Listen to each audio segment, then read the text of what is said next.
नमस्कार प्यारे बच्चों, आकाश इंस्टीट्यूट हिंदी चैनल लेके आया आपके लिए एक brand new NEET quantum booster series. बच्चों, जैसे कि हम सब लोग जानते हैं कि इस साल 2025 में नीट का पेपर का जो लेवल था वो बहुत ही अच्छा लेवल था। तो आपकी तैयारी को बूस्ट करने के लिए, आपकी तैयारी को एक नए लेवल पे ले जाने के लिए हम लोग ये नई सीरीज़ लेके आए हैं। इस सीरीज़ में हम जेईई मेंस के इंपॉर्टेंट PYQs और सिलेक्टेड क्वेश्चंस डिस्कस करेंगे। ये सीरीज़ हर एक हफ्ते हमारे पास आएगी और इस सीरीज़ में इस हफ्ते जो हम चैप्टर्स डिस्कस करने जा रहे हैं वो है physical world, units and measurements, motion in 1D और 2D। तो आइए बच्चों स्टार्ट करते हैं। पहले क्वेश्चन में आपसे बोल रखा है कि फोर्स और डेंसिटी इस टाइप से रिलेटेड है। आपको अल्फा का डायमेंशन बताना है, मुझे इस क्वांटिटी अल्फा का डायमेंशन बताना है। तो देखिए, अगर तो फोर्स का डायमेंशन फॉर्मूला लिख लो। सबसे पहले फोर्स का डायमेंशन फॉर्मूला क्या होता है? ml/t-2, ये अपने को पता है, ठीक है। फोर्स है अल्फा अपॉन ये वाली क्वांटिटी। अगर मैं इन दोनों क्वांटिटीज को ऐड कर रहा हूं, बीटा और रूट डी को, तो एक चीज का ध्यान रखना, ऐड हम तभी कर सकते हैं दो फिजिकल क्वांटिटीज को जब उनका डायमेंशन सेम होना चाहिए। तो अगर मैं देखूं डी जो है वो डेंसिटी है। डेंसिटी का डायमेंशन फॉर्मूला कैसे निकालते थे? मास पर यूनिट वॉल्यूम। तो मास का कितना है? m है। और वॉल्यूम की बात मैं अगर करूं तो वॉल्यूम का L³ होता है, तो दोनों को डिवाइड करेंगे तो डेंसिटी का तो ये आ जाएगा। लेकिन यहां पे तो रूट डी है, तो अगर मैं रूट डी का डायमेंशन फॉर्मूला निकालूंगा तो रूट डी का अगर डायमेंशन फॉर्मूला निकालूंगा तो ये बन जाएगा m⁻½ L⁻⁻√2। ये बन गया, ये अंडर रूट डी का डायमेंशन फॉर्मूला आ गया, ठीक है। तो जाहिर सी बात है बीटा का भी वही होगा, तो डिनोमिनेटर का वही होगा डायमेंशन फॉर्मूला, क्योंकि इन दोनों को ऐड किया जा रहा है। अब मैं क्या लिखूंगा? Dimensional formula of f should be equal to dimension formula of alpha upon dimension formula of ये वाली क्वांटिटी। ये वाली जो क्वांटिटी है इसका डायमेंशन फॉर्मूला रूट डी के बराबर ही होगा, जो कि है m⁻½ L⁻⁻√3/2। अब आपको क्या करना है? अल्फा का डायमेंशन फॉर्मूला निकालना है। तो अल्फा का डायमेंशन फॉर्मूला कितना होगा? इसको मैं इस साइड लेके आ जाऊंगा। फोर्स का मैं डायमेंशन फॉर्मूला जानता हूं, कितना होता था? ml/t-2, ठीक है। तो फोर्स का कितना होता था? ml/t-2। ये मैंने फोर्स का लिख दिया और इसको इधर में लेके आऊंगा तो यहां बन जाएगा m⁻½ L⁻⁻√3/2। ये बन जाएगा। तो यहां पे अगर मैं देखूंगा तो बन जाएगा m⁻³ L⁻⁻½ T⁻²। ये हो जाएगा। ये आपका डायमेंशन फॉर्मूला किसका? अल्फा का आ जाएगा, m⁻³ L⁻⁻½ T⁻²। तो हमारा जो पहला ऑप्शन है ये करेक्ट हो जाएगा, m⁻³ L⁻⁻½ T⁻²। ऐसे करेंगे। अगला क्वेश्चन अगर हम करें तो इसमें बोल रखा है काइनेटिक एनर्जी k है, वेलोसिटी v है, टाइम t है। ये इन तीनों को फंडामेंटल मान रखा है और सरफेस टेंशन का मुझे डायमेंशनल फॉर्मूला बताना है। तो सबसे पहले आप इस टाइप के क्वेश्चन में क्या करोगे? इस टाइप के क्वेश्चन में आप पहले सबके डायमेंशनल फॉर्मूले निकाल लो। तो काइनेटिक एनर्जी जो होगा इसका डायमेंशनल फॉर्मूला, क्योंकि ये एनर्जी है तो कोई भी टाइप की एनर्जी अगर होगी तो एनर्जी का तो डायमेंशनल फॉर्मूला ml/t-2 होता है। वेलोसिटी का कितना होता है? हम सबको याद है कितना है? LT-1 है, ठीक है। t टाइम है तो टाइम का t हो जाएगा। सरफेस टेंशन जो होती है, सरफेस टेंशन का डायमेंशनल फॉर्मूला क्या होगा? सरफेस टेंशन होता था force per unit length. Force का ml/t-2 और लेंथ का l, आप डिवाइड करेंगे, l कट जाएगा तो आप सरफेस टेंशन का डायमेंशनल फॉर्मूला निकालेंगे तो कितना आएगा? mt-2 इस टाइप से आ जाएगा। अब इस टाइप के क्वेश्चन को कैसे करते हैं? हमें बोल रहा है कि जो सरफेस टेंशन है ये डिपेंड कर रही है इन तीनों चीजों पे। तो आप लिखोगे surface tension is equal to k⁻x, v⁻y, t⁻z। ये k, v और t पे डिपेंड कर रही है, लेकिन किन पावर्स पे डिपेंड कर रही है ये मुझे नहीं पता, तो ये पावर्स मुझे निकालनी पड़ेंगी। तो इसके लिए क्या करेंगे? दोनों साइड अब डायमेंशन लिया जाएगा। तो अगर हम दोनों साइड डायमेंशन ले लें तो यहाँ पे आ जाएगा इस टाइप से डायमेंशन ऑफ s का डायमेंशन कितना होता है? mt-2। ये हो जाता है। k अगर मैं देखूं काइनेटिक एनर्जी का कितना होता था? ml/t-2। इसकी पावर हो गई x। v होता था वेलोसिटी, तो इसका कितना होगा? LT-1 power y। और t होता था टाइम, इसका t रहने वाला है, पावर z हो गई। अब आप क्या करने वाले हैं?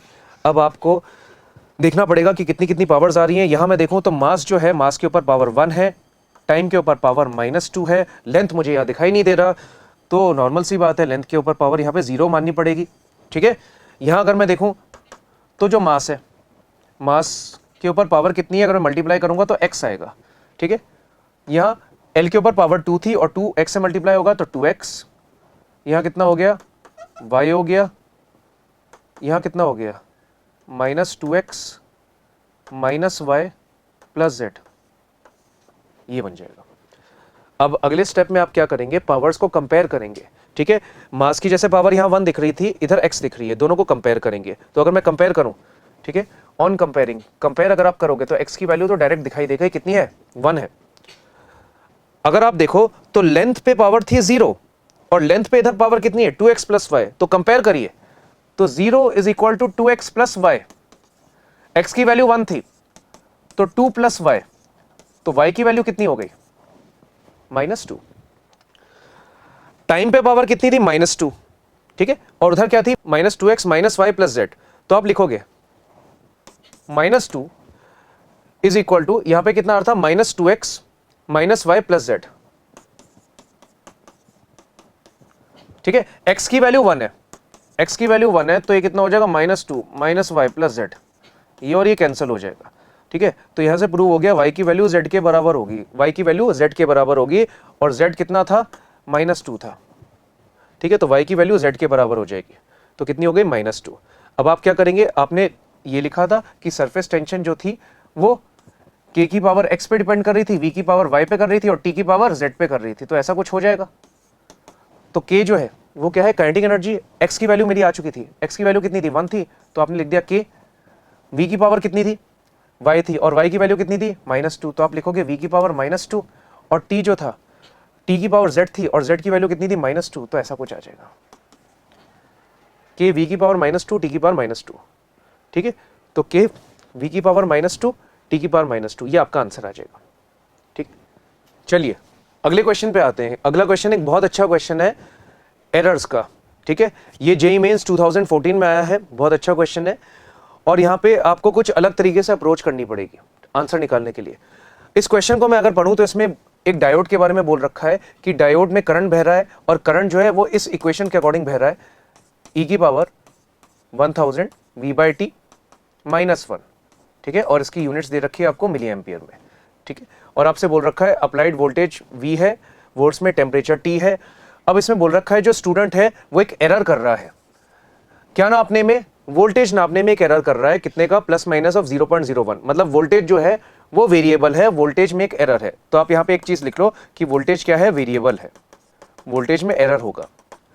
टेम्परेचर के बारे में इसने यहाँ पे बोल रखा है कि टेम्परेचर कितना था 300 केल्विन, टेम्परेचर में कहीं भी कुछ एरर नहीं दे रखा है, तो इसका मतलब यह है कि टेम्परेचर को हमें यहाँ पे कांस्टेंट मानना होगा, टेम्परेचर को हमें यहाँ पे क्या मानना होगा, कांस्टेंट। और आपसे लास्ट में क्या पूछ रहा है कि बताओ भाई एरर करंट में कितना होगा। तो यहाँ पे कौन कौन सी चीजें चेंज कर रही है, करंट चेंज कर रहा है और वोल्टेज चेंज कर रहा है, ठीक है। टेम्परेचर को कांस्टेंट मानना है, ठीक है। तो अब हम कैसे करेंगे, करंट मुझे ये दे दिया है, अब मैंने इसको डिफरेंशिएट किया, तो डिफरेंशिएट करूंगा तो कितना आएगा डी, वेरिएबल क्या होगा क्योंकि वोल्टेज वेरी कर रहा है, तो di/dv is equal to, differentiation कैसे करेंगे, ये था कुछ e की पावर x, तो e की पावर x का कितना होता है e की पावर x, ठीक है। अगर आप देखें तो अब इसका भी डिफरेंशिएशन करना पड़ेगा चेन रूल से, तो अगर आप देखोगे तो 1000/t ये बाहर आ जाएगा ऐसा, और -1, तो यहां आप करोगे तो यहाँ 0 आ जाएगा। तो जब आप डिफरेंशिएशन करोगे तो ऐसा कुछ आएगा, तो di की वैल्यू कितनी होगी, di की वैल्यू हो जाएगी 1000/t इंटू ई की पावर 1000 v/t इंटू कितना हो जाएगा dv, ठीक है। तो हमें अब निकालना है एरर किसके अंदर, करंट के अंदर, तो वो ये होगा di। अब उसके लिए आपको क्या क्या चाहिए, आपको टेम्परेचर चाहिए, टेम्परेचर की वैल्यू कांस्टेंट दे रखी है, कितनी दे रखी है 300 केल्विन, ठीक है। टेम्परेचर की वैल्यू तो दे रखी है, मतलब ये तो पता है, ठीक है। dv को क्या बोलते हैं, एरर, वोल्टेज नापने में, वो भी दे रखा है आपको 0.01, तो ये भी पता है, ठीक है। जो टर्म फंस रहा है, जो हमें नहीं दे रखा है, वो ये दे रखा e की पावर 1000 v/t है, e की पावर 1000 v/t, ये आपको निकालना पड़ेगा। तो ये कैसे निकालेंगे, देखो यहां पे एक और चीज है जिसको अभी तक हमने यूज नहीं किया है। इसने बोल रखा था कि आपको एरर तब निकालना है जब करंट की वैल्यू कितनी है 5 मिली एम्पियर। तो एक देखो आप, अगर आप देखो करंट की वैल्यू कितनी थी, e की पावर 1000 v/t, ये -1, ठीक है। तो करंट को मैंने लिखा 5 मिली एम्पियर, क्योंकि बोल रहा है कि भाई एरर तब निकालना है जब करंट कितना था 5 था, तो करंट को 5 लिख दिया। तो e की पावर 1000 v/t -1, 1 इस साइड आ जाएगा, तो e की power 1000 v/t is equal to कितना आ जाएगा, ये 6 आ जाएगा। अब ये जो टर्म है ये भी मुझे मिल गया, जो टर्म मेरे को रिक्वायर्ड था वो टर्म भी मिल गया। अब आपको क्या करना है, आपको एरर निकालना है। तो एरर निकालने के लिए देखो आप इसको लिखोगे तो ये कितना आ जाएगा, D I is equal to 1000 upon T E की power 1000 V by T into कितना, डी वी। अब जल्दी से एरर निकालते हैं। देखो टेम्परेचर कितना दे रखा था, 300 दे रखा था। ये पूरा जो टर्म है इसकी वैल्यू कितनी थी, 6 थी, और डीवी कितना था, 0.01 था। ठीक है, तो ये 2 0 हमने कैंसिल कर दिए, ये कितना हो जाएगा 2। ठीक है, तो ये कितना हो जाएगा 20 इंटू 0.01, मतलब मेरा आंसर हो जाएगा 0.2। ये मेरा आंसर हो जाएगा। तो डी आई की वैल्यू कितनी आ जाएगी, 0.2, और यूनिट्स किस में आ जाएंगे, मिली एम्पियर में। तो मेरा आंसर आ जाएगा 0.2 मिली एम्पियर। अगला क्वेश्चन देखते हैं।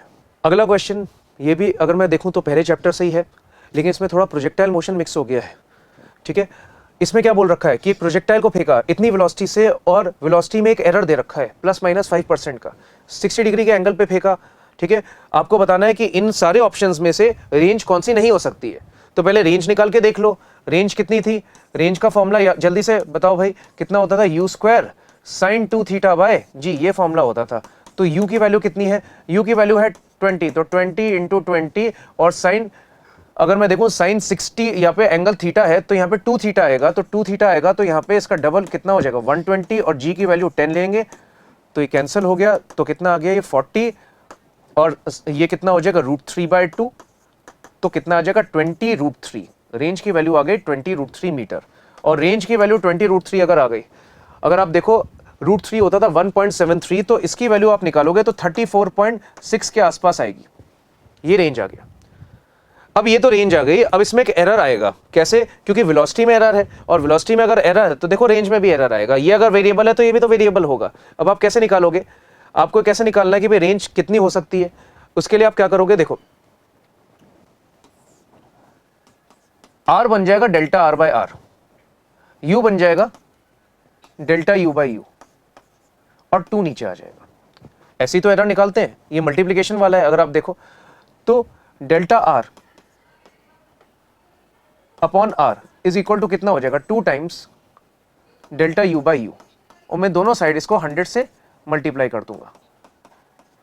ठीक है, मैं इसको दोनों साइड 100 से मल्टीप्लाई कर दूंगा, तो डेल्टा R की वैल्यू कितनी आ जाएगी, अगर मैं ये देखूं तो ये हो जाएगा परसेंटेज एरर इन वेलोसिटी। तो परसेंटेज एरर इन वेलोसिटी कितना हो गया था, 5 इंटू 2 कितना हो गया 10, तो ये हो जाएगा 10, यहाँ से आ जाएगा R, और यहाँ से नीचे कितना आ जाएगा 100।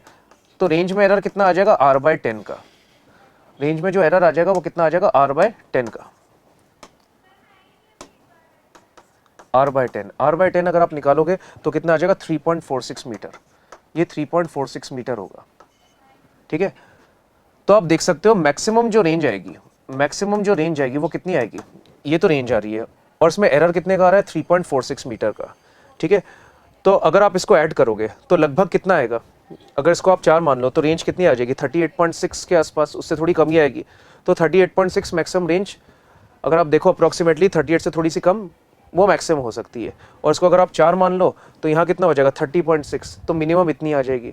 ठीक है, तो मिनिमम से कम नहीं हो सकती कि मैक्सिमम से ज़्यादा नहीं हो सकती। मैक्सिमम कितनी आ रही थी मेरी, लगभग 38 के आसपास आ रही थी, और यहाँ मैं अगर ऑप्शन देखूँ तो यहाँ 39 दे रखा है, तो 39 तो हो ही नहीं सकती। तो ये वाला जो ऑप्शन है ये नहीं हो सकता है, which of the following is not possible, तो ये वाला ऑप्शन नहीं हो सकता है। तो जो रेंज इसकी मैक्सिमम और मिनिमम वैल्यूज के बीच में आ रही है वही इसका आंसर होगा। ये 3 अगर मैं ऑप्शन देखूँ तो ये सारे के सारे पॉसिबल है, लेकिन 39 वाला पॉसिबल नहीं है, तो ये वाला आंसर हो जाएगा। चलिए एक बहुत अच्छे क्वेश्चन को करते हैं। इन्होंने बोला है कि ABCD 4 कोलिनियर पॉइंट्स है। 4 कोलिनियर पॉइंट्स है, मतलब they should lie on a straight line. ये A हो गया, ये B हो गया, ये C हो गया, ये D हो गया। AB BC CD सबकी वैल्यू सेम दे रखी है, इसको D ले लो, इसको D ले लो, इसको D ले लो। क्लियर। अब इसने बोल रखा है if the average value of velocities between A and B, C and D आर 12 मीटर पर सेकेंड एंड 20 मीटर पर सेकेंड, मतलब यहां से यहां तक जो एवरेज वेलोसिटी है, एवरेज वेलोसिटी कितनी दे रखी है मुझे, 12 मीटर पर सेकेंड। ठीक है, और C एंड D के बीच में कितनी दे रखी है इसने, 20 मीटर पर सेकेंड, इस टाइप से दे रखी है। Then the value of average velocity between B and C, यहां पे यहाँ पे एवरेज वेलोसिटी कितनी होगी, तो यहाँ पे एवरेज वेलोसिटी को मैं वी एवरेज मान लेता हूँ, इस टाइप से कुछ मान लेता हूँ। तो यहाँ पे मेरे को एवरेज वेलोसिटी बतानी है बी और सी इतने रीजन में। और यहाँ पे एक और चीज बोल रखी है कि बॉडी एक यूनिफॉर्म एक्सेलरेशन से चल रही है, मतलब यहां से यहां तक इसकी जो जर्नी है इसमें एक्सेलरेशन क्या है, कांस्टेंट दे रखा है। तो बच्चों एक चीज याद करो, अगर एक्सेलरेशन कांस्टेंट होता है तो एवरेज वेलोसिटी को हम आसानी से क्या लिख सकते हैं, initial velocity plus final velocity upon 2, ऐसे लिख सकते हैं, initial velocity plus final velocity upon 2। अब एक काम करो, मुझे यहाँ पे एवरेज वेलोसिटीज दे रखी हैं, एक काम करते हैं, ए पे वेलोसिटी मैं मान लेता हूँ v1, बी पे वेलोसिटी मैं क्या मान लेता हूँ v2, सी पे क्या वेलोसिटी मान लेता हूँ v3 और डी पे क्या वेलोसिटी मान लेता हूँ v4। v1 v2 v3 v4 ये मैंने मान लिया, ठीक है। अब मैं ये जानता हूं कि ए से बी का जो रीजन था उसमें एवरेज वेलोसिटी 12 दे रखी है, मतलब v1 plus v2 by 2 should be equal to 12। सी से डी वाला जो रीजन था, सी पे स्पीड थी v3 और इस पे डी पे v4, तो v3 प्लस v4 अपॉन 2 ये कितना हो जाएगा, 20 हो जाएगा, ठीक है। ये आ गया था। आपसे पूछा क्या गया है, आपसे पूछा गया है बी और सी का जो रीजन है इसमें एवरेज वेलोसिटी कितनी होगी, ठीक है। तो बी और सी के बीच में जो एवरेज वेलोसिटी आपको बतानी है, एवरेज वेलोसिटी कैसे निकालोगे, अगर आप देखो ये हो जाएगा v2 प्लस v3 अपॉन 2, ठीक है, v2 प्लस v3। अगर आप देखो इस इक्वेशन में v1 प्लस v2 आ रहा है, इसमें कितना आ रहा है v3 प्लस v4, और मुझे चाहिए कुछ v2 प्लस v3, इस टाइप से कुछ चाहिए। तो जो डिमांड है वो v2 प्लस v3 की है, और यहाँ 1 और 2 है, यहाँ 3 और 4 है। तो आप क्या कर रहे हो, इसको ऐसे लिखो, v1 plus v2 is equal to कितना आ रहा है 24, v3 प्लस v4 कितना आ रहा है 40। इसको मान लो इक्वेशन नंबर 1, इसको मान लो इक्वेशन नंबर 2, ठीक है। अब इन दोनों को ऐड कर लो, क्योंकि जो डिमांड है वो 2 और 3 की है, ठीक है। इन दोनों को अगर मैं ऐड कर लूं, तो ऐड अगर मैं करूंगा तो कितना आ जाएगा, v1 plus v2 plus v3 plus v4, इन सबका सम कितना होना चाहिए बताइए, 64 आ जाएगा। इन सबका सम 64 आ गया। अब इसको मैं ऐसे लिखूंगा, अब इसको क्या मैं ऐसे लिख सकता हूं, v1 plus v4 plus v2 plus v3 is equal to कितना आ गया 64, ऐसे लिखा जा सकता है। अगर मैं यहां पे 2 से डिवाइड कर दूं, 2 से, 2 से और 2 से, तो ऐसा कुछ आ जाएगा। इस साइड अगर मैं देखूं तो यहां कितना आ गया 32, ठीक है। ये v1 प्लस v4 बाय 2 आ गया। अगर आप देखो तो इसका मतलब क्या होगा, स्टार्टिंग पॉइंट कौन सा था a और एंडिंग पॉइंट कौन सा था d, a और d, a पे स्पीड है v1, d पे कितनी है v4, तो v1 प्लस v4 बाय 2 ये है average velocity throughout the whole journey, ठीक है। v1 प्लस v4 बाय 2 है average velocity throughout the whole journey, और होल जर्नी में जो पार्टिकल है, पार्टिकल ने चला कितना है 3d चला है। तो आप इसको ऐसे भी लिख सकते हो, ये एवरेज वेलोसिटी आ गई पूरे रीजन में। तो एवरेज वेलोसिटी का फॉर्मूला क्या होता था, total displacement upon total time. तो टोटल डिस्प्लेसमेंट यहां से यहां तक कितनी हुई 3d हो गई, और टाइम कितना लगा, यहां से यहां जब चला तो कितने से चला 12 से चला, तो टाइम कितना लगा होगा d चला और एवरेज वेलोसिटी 12 थी, प्लस यहां से यहां जब चला तो कितना चला d चला, एवरेज वेलोसिटी को मैंने मान लिया v एवरेज, ठीक है। यहां से यहां अगर आप देखो तो कितना चला d चला, कितनी स्पीड से चला 20 से, तो कितना हो जाएगा ये। तो ये वाला जो है, ये वाला जो है v1 प्लस v4 बाय 2, इसको आप ऐसे भी लिख सकते हो,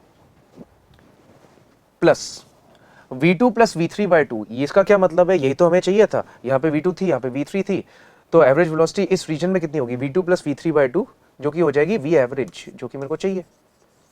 ऐसा ही कुछ आ रहा है।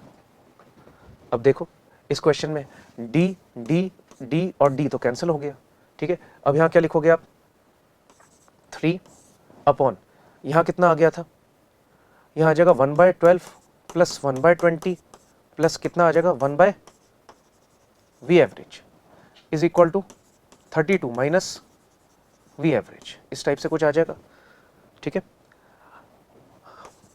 अब यहाँ अगर मैं एलसीएम लूँ तो यहाँ कितना हो जाएगा 32, और यहाँ कितना आ जाएगा 12, ये कितना आ जाएगा 20, तो ये 8, ठीक है। और इसको अगर मैं फर्दर डिवाइड करूं, 4 से डिवाइड करूं तो ये बन जाएगा 2, और ये कितना बन जाएगा 5, 1/v average is equal to 32 minus v average, इस टाइप से कुछ आ जाएगा, ठीक है। तो ये बन जाएगा 3 अपॉन, ये बन जाएगा 2/15 प्लस 1/v एवरेज, ठीक है। Is equal to 32 minus V average. ठीक है, अब कैसे करेंगे, अब फिर से एलसीएम लो तो कितना आ जाएगा 3 अपॉन, अगर आप एलसीएम लोगे तो कितना आ जाएगा 2 वी एवरेज प्लस 15, यहां कितना आ जाएगा 15 इंटू वी एवरेज, ये बन जाएगा 32 माइनस वी एवरेज। ठीक है, तो ये कितना हो जाएगा 45 into V average is equal to 32 minus V average into 2 V average minus plus 15, इस टाइप से कुछ आ जाएगा। ठीक है, तो बन जाएगा 45 वी एवरेज, यहां अगर आप देखो तो कितना बन जाएगा 64 वी एवरेज। अगर आप इसको 32 को इससे मल्टीप्लाई करोगे तो आंसर कितना आएगा 480 आ जाएगा। यहां कितना आ जाएगा 2 वी एवरेज का स्क्वायर, यहां कितना आ जाएगा माइनस 15 वी एवरेज, इस टाइप से कुछ आ जाएगा। तो अगर हम देखें तो ये आ जाएगा 2 वी एवरेज का स्क्वायर, अगर आप इसको इस साइड लेके आएंगे तो कितना हो जाएगा 60 हो जाएगा, और ये कितना हो जाएगा माइनस 4 वी एवरेज। ठीक है, इसको इधर लेके आए 60 हो गया, ये कितना हो गया -4, माइनस 480 इज इक्वल टू 0। तो वी एवरेज का square minus 2 V average minus 240 is equal to कितना हो जाएगा 0। वी एवरेज कितना हो जाएगा, अब यहाँ कौन सा फॉर्मूला लगाएंगे क्वाड्रेटिक वाला, minus B plus minus under root B square minus 4ac upon 2a, इस टाइप से कुछ आएगा। तो वी एवरेज कितना आ जाएगा 1 प्लस माइनस, यहाँ अगर मैं देखूँ तो कितना आएगा 960, 964 आ जाएगा। तो यहाँ कितना आ जाएगा 2 से अगर आप डिवाइड करोगे तो कितना आएगा अंडर रूट ऑफ 241। ठीक है, तो यहाँ पे जो आंसर है नेगेटिव तो हो नहीं सकता, तो वी एवरेज की वैल्यू आ जाएगी 1 प्लस अंडर रूट ऑफ 241। ठीक है, ये आपका आंसर आ जाएगा। तो ये आपका आंसर आ जाएगा, इस टाइप से आपको ये क्वेश्चन करना था। चलिए अगला क्वेश्चन करते हैं। अगला क्वेश्चन आ गया मोशन स्ट्रेट लाइन। ठीक है, एक्स स्क्वायर की वैल्यू कितनी दे रखी है, एक्स स्क्वायर की वैल्यू दे रखी है T square plus 1, x square की वैल्यू दे रखी है टी स्क्वायर प्लस 1। आपको निकालना क्या है एक्सेलरेशन, तो क्या करोगे एक्स की वैल्यू लिख लो, एक्स की वैल्यू हो जाएगी under root of T square plus 1, ये तो समझ में आ रहा होगा। ठीक है, एक्स को डिफरेंशिएट किया करते हैं तो क्या आता है v आता है, तो डिफरेंशिएट कर लो तो v आ जाएगा, कितना आ जाएगा, अगर आप कुछ डिफरेंशिएट करोगे तो पावर नीचे आ जाएगी, तो इस टाइप से आ जाएगी, है ना, और डिफरेंशिएट करोगे तो ऐसा बन जाएगा 2 और 2 क्या हो जाएगा कैंसिल, तो इसको आप ऐसे लिखोगे t upon under root of T square plus 1, ये आ रहा है समझ में। ठीक है, चलो अब एक चीज देखो, under root of T square plus 1, इसको x भी तो लिख सकते हैं, under root of T square plus 1 क्या था x था, और नीचे भी वही क्वांटिटी दिख रही है, तो v की वैल्यू बन गई t बाय x, v की वैल्यू बन गई t बाय x।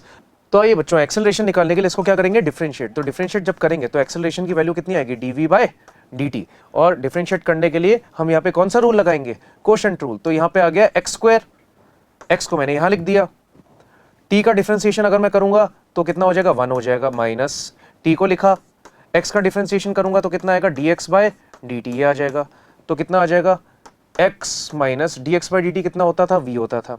ठीक है, dx बाई dt कितना होता था v होता था, तो आप इसको v भी लिख सकते हो, x माइनस वी अपॉन नीचे कितना आ गया बोलो एक्स स्क्वायर।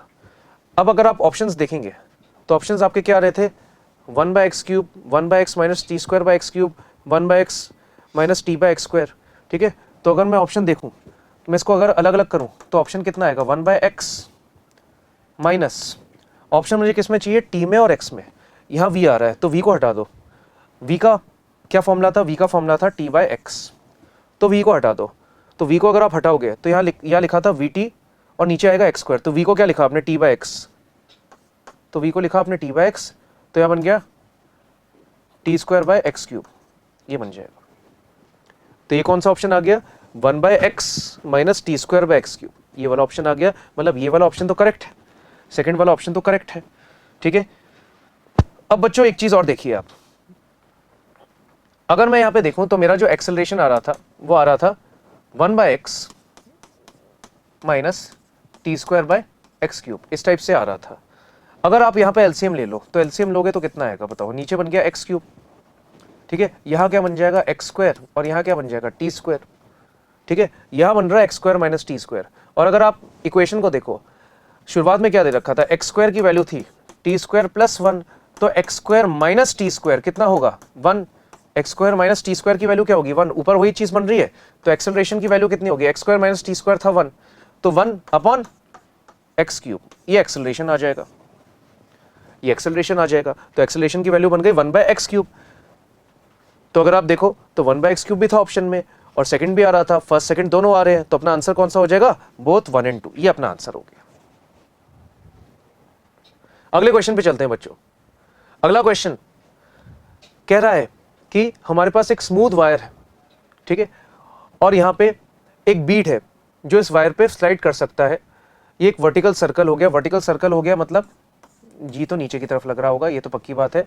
और बीड जो है ये ए वाले पॉइंट से, यहाँ पे एक बीड है, ये वाले इस पॉइंट से यहाँ से एक बीड स्टार्ट करता है। बीड मतलब एक छोटी सी रिंग है, वो यहाँ से स्टार्ट करता है, ठीक है।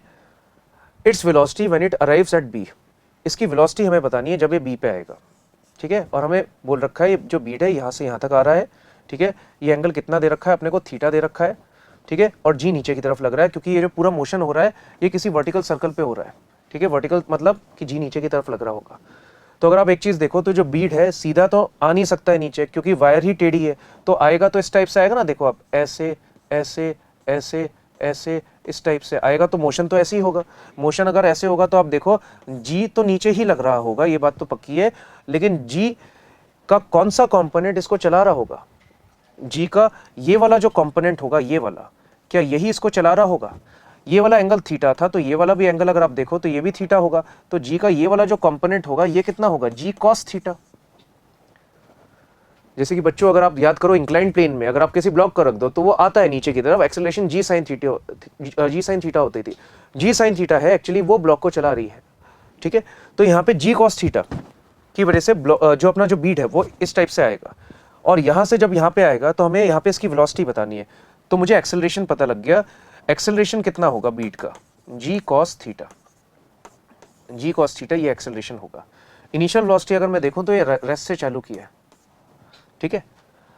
अब आपको ये बताना है कि इसकी वेलोसिटी कितनी होगी। वेलोसिटी निकालने के लिए देखो आप यहाँ पे इक्वेशन लगा सकते हो, v square minus u square equal to 2as, लेकिन उसके लिए आपको ये डिस्टेंस पता होनी चाहिए।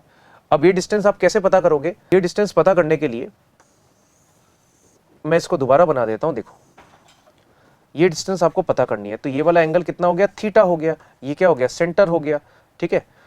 तो अगर आप देखो ये जो है ये रेडियस है और ये भी क्या है, रेडियस है। आपको ये वाली डिस्टेंस पता करनी है, ठीक है। ये रेडियस था और ये भी रेडियस था, ये एंगल थीटा है तो ये भी एंगल क्या होगा बोलो, ये भी थीटा होगा, ठीक है। यहां से अगर आप परपेंडिकुलर ड्रॉ करोगे इस टाइप से तो इसको बाइसेक्ट करेगा, ये आइसोसेलेस ट्रायंगल बन जाएगा। ये आर है तो ये वाली जो साइड होगी, ये वाली साइड कितनी होगी, आर कॉस थीटा, और ये वाली भी साइड क्या होगी, आर कॉस थीटा। तो अगर आप देखो यहां से यहां तक जो डिस्टेंस ये चला है, कितना चला है, 2r cos थीटा चला है। कितना चल गया ये, 2r cos थीटा। बीड यहां से यहां तक कितना चल गया, 2r cos थीटा चल गया। 2r cos थीटा जब ये चल गया, अब आप बहुत आसानी से इसकी निकाल सकते हैं वेलोसिटी। इसकी वेलोसिटी कितनी होगी, v square minus u square is equal to 2as। ये फॉर्मूला होता है। इनिशियल वेलोसिटी इसकी क्या है बताओ, 0 है, तो v स्क्वायर की वैल्यू क्या होगी 2, एक्सेलरेशन कितना आ रहा था बताओ, g cos थीटा, और डिस्प्लेसमेंट कितनी है इसकी 2r cos थीटा। इसको यहाँ पे मैंने लिख दिया, तो v की वैल्यू कितनी आ जाएगी, v की वैल्यू बन जाएगी 2 times under root of gr into कितना आ जाएगा cos थीटा। सेकेंड वाला आंसर हो जाएगा 2 times under root of gr into cos theta. अगले क्वेश्चन पे चलते हैं। इस क्वेश्चन में एक xt ग्राफ दे रखा है, पोजीशन टाइम ग्राफ दे रखा है। आपको क्या निकालनी है, एवरेज स्पीड निकालनी है। एवरेज स्पीड का फॉर्मूला बोलिए बच्चों, एवरेज स्पीड का फॉर्मूला क्या होता है, एवरेज स्पीड का फॉर्मूला होता था total distance upon total time, total distance upon total time, ठीक है। आपको यहाँ पे एवरेज स्पीड बतानी है, कब, किस इंटरवल में, 0 से 15। तो टाइम तो आपको पता है, टाइम कितना है, टाइम तो दे रखा है आपको, टाइम कितना दे रखा है, टाइम इंटरवल 15 सेकंड का है। 15 सेकंड में कितना चला है ये निकाल लो। कैसे देखेंगे, जब टाइम 0 था तो ये यहां से चालू किया इस जगह से, ठीक है। जब टाइम 5 सेकंड था तो ये यहां पे था, इसकी पोजीशन कितनी थी, 10 थी, तो 0 से लेकर 10 तक कितना चला, 10 चल गया। उसके बाद आप देखो ग्राफ नीचे की तरफ आ रहा है, ठीक है। अगर आप देखो 10 सेकंड पे कहाँ था, ये यहाँ पे था, 10 से वापस 0 पे आ गया, तो 10 से 0 पे आ गया तो वापस कितना चला, 10 चला, ठीक है। अगर आप देखो 15 सेकंड पे, तो 15 सेकंड पे ये कहाँ पे था, -10 पे था, ठीक है। तो 10 से 15 में और कितना चलेगा, 0 पे था, अब -10 पे आ गया, तो कितना हो गया भाई,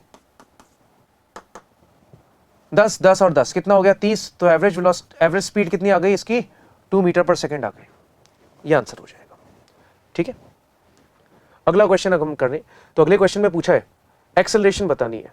ग्राफ कौन सा दे रखा है, v² और x का ग्राफ दे रखा है, v² और x का ग्राफ दे रखा है, यहाँ v² है और यहाँ x है, ठीक है। थोड़ा देख के लगता होगा कि v और x का ग्राफ रहता तो एक्सेलरेशन अच्छे से आ जाता, लेकिन ये v² x का ग्राफ है, तो हमारे दिमाग में फॉर्मूला तो चमक रहा होगा, एक्सेलरेशन तो इसी से ही निकलेगा, v dv/dx, क्योंकि टाइम तो दे नहीं रखा है यहाँ पे, एक्सेलरेशन हो जाएगा v dv/dx। तो यहाँ पे आप देखोगे फॉर्मूला तो ये लगने वाला है, अब कैसे लगेगा वो आप देखो। अगर आप देखो यहाँ पे y पे क्या दे रखा है, v² और x पे तो x ही दे रखा है, तो y की वैल्यू मैंने v² ले ली। अब मैंने इसको डिफरेंशिएट किया, तो जैसे ही मैं इसको डिफरेंशिएट करूंगा तो dy/dx कितना आ जाएगा, 2v, और v का कितना हो जाएगा, dv/dx। dy/dx क्या होगा, dy/dx सबको पता है स्लोप होता है, और स्लोप कैसे निकालते हैं, tan थीटा से, ठीक है। तो आपसे क्या पूछा था, इनिशियल एक्सेलरेशन। इनिशियल एक्सेलरेशन मतलब शुरुआत में तो पार्टिकल यहीं पे होगा, तो यही इसी ग्राफ की बात होगी, इसलिए हम स्लोप जो लेंगे इसी लाइन का ही लेंगे। इस लाइन का जब लेंगे स्लोप, तो tan थीटा जो कि dy/dx होता है, अगर मैं देखूं ये स्ट्रेट लाइन था तो इसका स्लोप जो होगा tan थीटा वो कितना होगा, परपेंडिकुलर अपॉन बेस 12/2 कितना हो गया, 6 हो गया। तो इसका स्लोप कितना हो गया, 6 हो गया। तो dy/dx tan थीटा कितना हो गया, 6 हो गया, is equal to 2 times v dv/dx। v dv/dx क्या होता था, यही तो एक्सेलरेशन होता था, तो इसको ये लिख लिया, तो a की वैल्यू कितनी आ गई, 3 मीटर पर सेकंड स्क्वायर। तो बच्चों ये आंसर हो जाएगा, a की वैल्यू आ जाएगी 3 मीटर पर सेकंड स्क्वायर।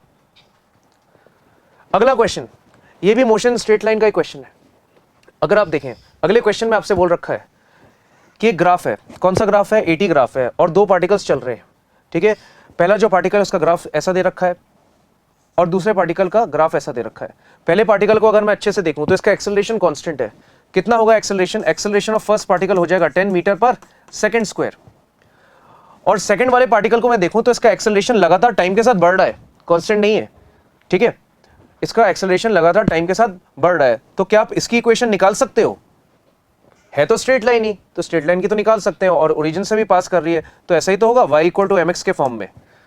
तो y पे क्या है, एक्सेलरेशन, y = mx, x पे क्या है, टाइम है, और स्लोप कितना आ जाएगा, स्लोप अगर आप देखो ये जो स्ट्रेट लाइन है इसका स्लोप कितना आ जाएगा, 10/2, तो एक्सेलरेशन = 5t आ जाएगा, ठीक है। और यूनिट्स आप लगा सकते हो मीटर पर सेकंड स्क्वायर। तो a1 a2 मैंने निकाल दिया।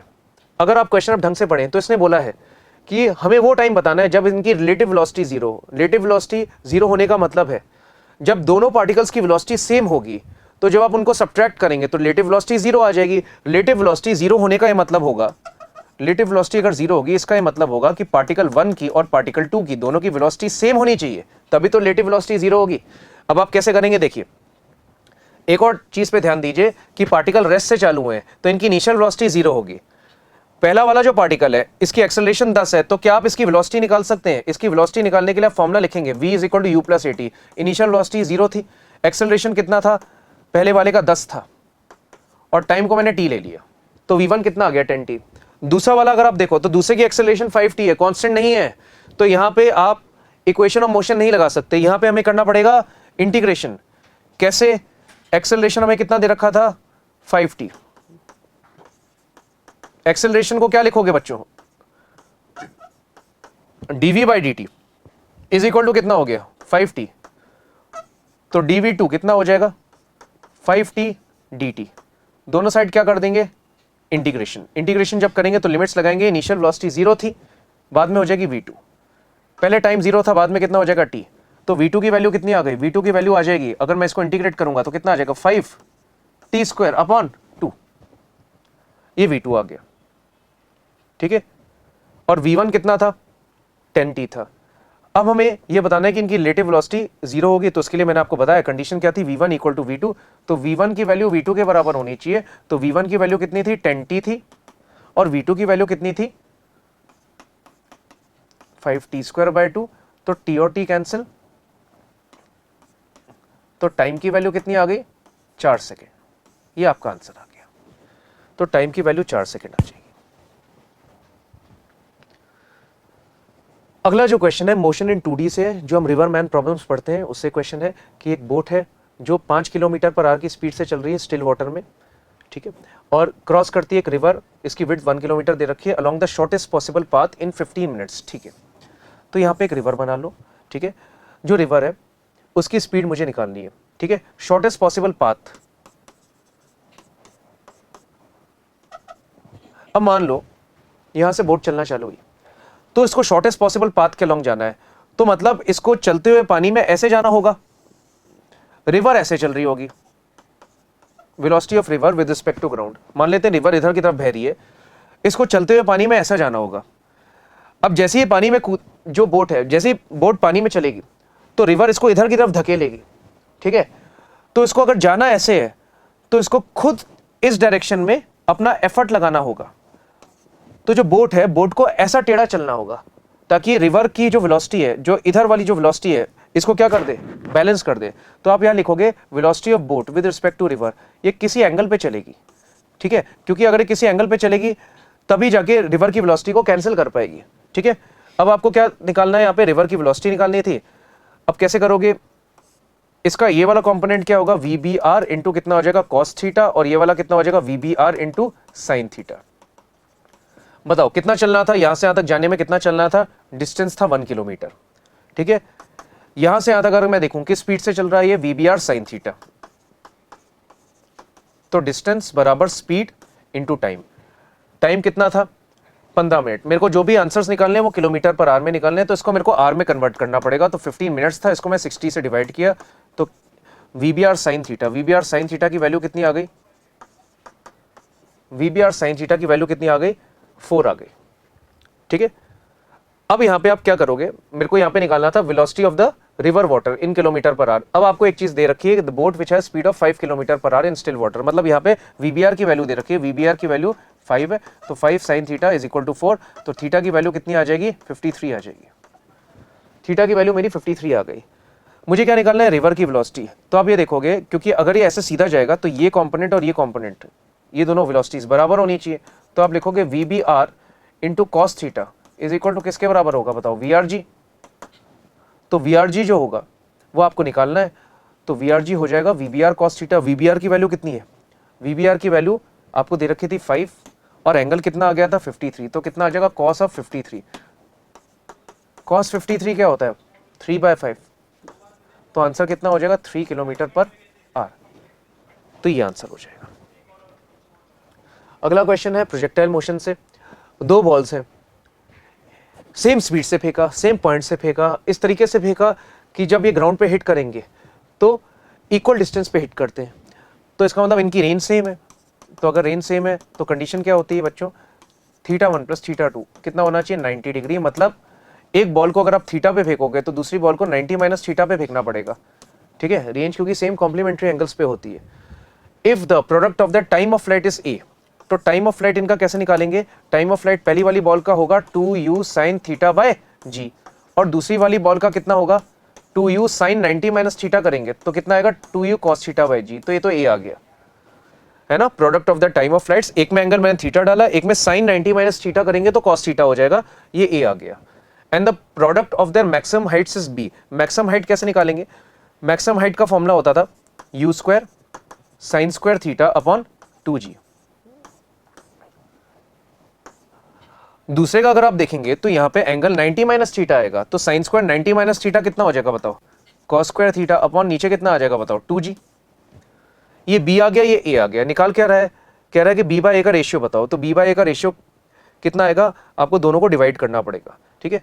तो इनको जब डिवाइड करके देखेंगे तो कितना आएगा, b/a is equal to u² sin² θ/2g।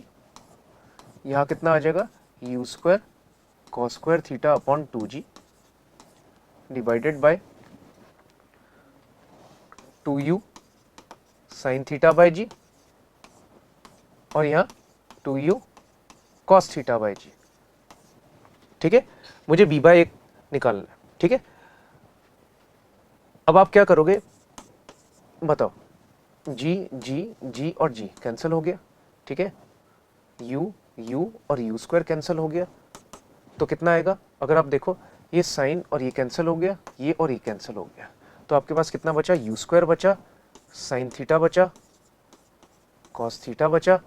ठीक है, नीचे कितना हो गया, 4 हो गया, यहाँ 4 हो गया और यहाँ से भी 4 आएगा, तो 4 इंटू 4 हो गया। ठीक है, तो b बाय a कितना हो गया, अगर हम देखें, मुझे क्या बोल रखा है, आंसर मुझे रेंज के फॉर्म में देना है। ठीक है, तो अगर आप देखो यहाँ कितना आ रहा है, you square sine theta cos theta upon नीचे कितना आ रहा है, 16 आ जाएगा। ठीक है, अब मुझे रेंज बनानी है, तो रेंज का फॉर्मूला क्या होता था, 2u square sine theta cos theta by G. तो मैंने क्या किया, मेरे को यहाँ पे 2 चाहिए। ठीक है, तो 2 से मैंने मल्टीप्लाई डिवाइड कर दिया, और मुझे यहाँ पे g भी चाहिए, तो मैंने g से मल्टीप्लाई डिवाइड कर दिया इस टाइप से। अगर आप देखोगे तो ये जो चीज़ बन गई, ये 2u square sine theta cos theta by G, ये तो रेंज होती है, तो इसको अपन लिख लेंगे रेंज, और नीचे कितना आ जाएगा 32, यहाँ कितना आ जाएगा g, और g की वैल्यू कितनी होती है, g की वैल्यू 10 होती है, तो कितना हो जाएगा 5r बाय 16, 5r बाय 16, ये आंसर हो जाएगा। चलिए अगला क्वेश्चन करते हैं, ये भी 2D का क्वेश्चन है। A ball is projected horizontally from a top of a very high tower at 12 metre पर second as shown in the figure। एक बॉल को एक टावर से सीधे हॉरिजॉन्टली फेंक दिया, और यहाँ पे विंड भी चल रही है ना। इस टाइप का क्वेश्चन हमने शायद ज़्यादा देखा नहीं होगा, यहाँ पे विंड भी चल रही है। जो हम नॉर्मल क्वेश्चंस करते हैं उसमें जी तो लग ही रहा होता है, लेकिन इसमें विंड भी चल रही है, और विंड की वजह से एक एक्सेलरेशन आ रहा है पीछे की तरफ, क्योंकि विंड पीछे की तरफ धक्का मारेगी, तो एक्सेलरेशन कितने का आ रहा है, 6 मीटर पर सेकेंड हॉरिजॉन्टली। तो ये जो बॉल है, ये बॉल यहाँ से आई, और इसने बोला है कि displacement of the ball when it strikes the tower, ये बॉल ऐसे जाते जाते जाते जाते ऐसे टावर को क्या कर जाएगी, स्ट्राइक कर जाएगी, तो यहाँ पे कहीं स्ट्राइक करेगी। तो आपको बताना है displacement of the ball when it strikes the tower, जब ये यहाँ पे स्ट्राइक करेगी तो आपको बेसिकली ये वाली डिस्टेंस निकालनी है, ये वाली डिस्टेंस आपको निकालनी है। तो अगर आप देखो ये यहां से स्टार्ट की है, ठीक है, इसको आप ओरिजिन ले लो, और यहां पे टकरा गई है। ठीक है, जब ये यहां पे टकराएगी, ठीक है, अब आप इसको एक्स एक्सिस ले लो, इसको वाई एक्सिस ले लो, तो जब ये टकराएगी तो इसके कोऑर्डिनेट्स कितने हो जाएंगे, 0, -y, ये इसके कोऑर्डिनेट्स हो जाएंगे। ठीक है, इसको मैंने एक्स एक्सिस मान लिया, इसको वाई एक्सिस मान लिया। ठीक है, तो जब ये दोबारा टकराएगी तो ये कोऑर्डिनेट्स हो जाएंगे। तो अगर आप देखो डिस्प्लेसमेंट एक्स में तो क्या होगी, 0, डिस्प्लेसमेंट एक्स में क्या होने वाली है, 0। तो एक्स में डिस्प्लेसमेंट अगर 0 होगी तो उससे हमें क्या निकलेगा, उससे हमारा टाइम आ जाएगा। बताओ एक्स में इनिशियल वेलोसिटी क्या थी, 12 थी। मैं यहाँ पे फॉर्मूला लगाऊंगा डिस्प्लेसमेंट इन एक्स का, uxt plus half ax into कितना, टी स्क्वायर। ठीक है, एक्स में इनिशियल वेलोसिटी क्या थी, 12 थी, टाइम को मैंने मान लिया t, एक्सेलरेशन एक्स डायरेक्शन में कितनी थी, पीछे की तरफ कितनी थी, -6 थी, into t square equal to 0। तो 12t इज इक्वल टू कितना हो जाएगा, 3t स्क्वायर। तो t की वैल्यू कितनी हो गई, 4 सेकेंड्स, मतलब जब ये स्ट्राइक करेगा यहाँ पे तो 4 सेकंड के बाद स्ट्राइक करेगा। अब यही मुझे को निकालना है, क्वेश्चन इतना सा रह गया कि 4 सेकंड में ये नीचे कितना गिरा होगा, ये मुझे निकालना है। तो कैसे निकालेंगे, अब मैं यहाँ फॉर्मूला लगाऊंगा s y is equal to u y into t plus half a y into t square. तो डिस्प्लेसमेंट इन वाई डायरेक्शन ही मुझे निकालना है। तो वाई में इनिशियल वेलोसिटी 0 थी, क्योंकि फेंका कैसे था, हॉरिजॉन्टली फेंका था, वाई में कोई वेलोसिटी नहीं थी। एक्सेलरेशन वाई में जी के कारण होगा, तो नीचे अपन माइनस लेते हैं, और टाइम कितना आ रहा था, टाइम 4 आ रहा था, तो 4 का स्क्वायर कितना हो गया, 16 हो गया। तो डिस्प्लेसमेंट इन वाई डायरेक्शन कितना हो गया, बताओ, -80 हो गया। ठीक है, डिस्प्लेसमेंट इन वाई कितना होगा, -y, तो y की वैल्यू कितनी आ जाएगी, 80 मीटर। y की वैल्यू कितनी आ गई, 80 मीटर।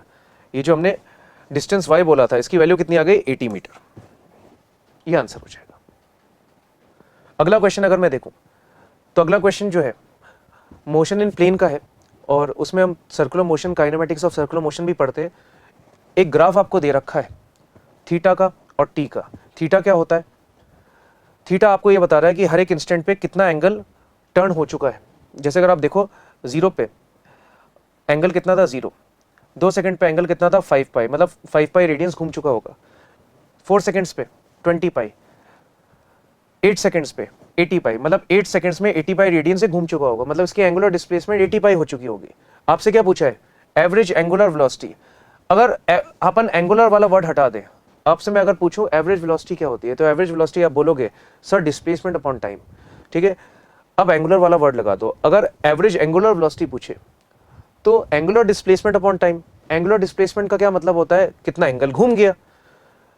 अब कब पूछा है, कितने टाइम इंटरवल में पूछा है? बोला है पहले 8 सेकंड में। तो पहले 8 सेकंड में अगर आप देखो, पहले 8 सेकंड में, तो अगर आप ग्राफ देखो तो पहले 8 सेकंड में 0 से स्टार्ट हो रहा है ग्राफ, और 8 सेकंड पे कितना एंगल था? 80 पाई था। तो कितना एंगल घूम चुका होगा? 80 पाई घूम चुका होगा। और टाइम कितना लगा? 8 सेकंड लगा। तो ओमेगा एवरेज कितना होगा? एंगुलर डिस्प्लेसमेंट 80 पाई हो गई, और टाइम कितना लग गया? 8 लग गया। तो आंसर कितना हो गया? 10 पाई रेडियन पर सेकंड। ये आंसर हो गया। अगला क्वेश्चन करते हैं, ये भी मोशन प्लेन का ही है। अगर आप देखो यहां पे आपको एक ट्रैक दे रखा है, ये ट्रैक का जो शेप है पैराबोला की इक्वेशंस आपको दे रखी है, मतलब पैराबोलिक शेप दे रखा है। आपको यहां पे बोल रखा है एक मास है, यहां पे एक मास दे रखा है ऐसे, और आपसे बोला जा रहा है इसकी टेंजेंशियल एक्सेलरेशन बताना है।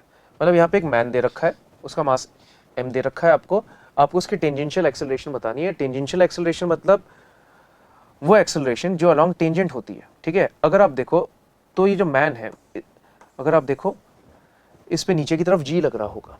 ठीक है, तो यहाँ पे ये पैराबोला है, तो टेंजेंट ड्रॉ करना आता है। टेंजेंट कैसे ड्रॉ करेंगे? यहाँ पे टेंजेंट ड्रॉ करेंगे तो इस टाइप से बनेगी, ऐसे टेंजेंट, ये ऐसे टेंजेंट बन जाएगी, इस टाइप से टेंजेंट बन गई। ठीक है, ये वाला जो एंगल था, ये वाला जो एंगल है, इसको मैंने क्या मान लिया? थीटा। ठीक है, ये वाले एंगल को मैंने थीटा मान लिया, तो ये वाला भी एंगल कितना होगा? थीटा होगा। ये वाला एंगल थीटा होगा, तो ये वाला भी कितना होगा? थीटा। ये वाला कितना होगा? 90 माइनस थीटा। ये जो है ये क्या है? टेंजेंट है। ठीक है, अगर आप देखो जी नीचे की तरफ एक्सेलरेशन थी, लेकिन जब ये मैन चलेगा तो ये ऐसे चल पाएगा, तो इसका इधर कंपोनेंट कितना आ रहा होगा? ये वही बात है कि आप इंक्लाइंड प्लेन पे एक ब्लॉक रख दो, तो जी तो लग रहा है नीचे, लेकिन गिरेगा कितने से? जी साइन थीटा से गिरेगा। जी से तो नहीं गिर सकता, क्योंकि जो सरफेस है वही इंक्लाइंड है। तो जी तो लग रहा है नीचे, लेकिन गिरेगा तो ऐसे ही गिरेगा ना लॉन्ग सरफेस, तो ये तो जी है। तो जी का इधर वाला कंपोनेंट कितना हुआ? जी कॉस 90 माइनस थीटा, मतलब कितना हो गया? जी साइन थीटा।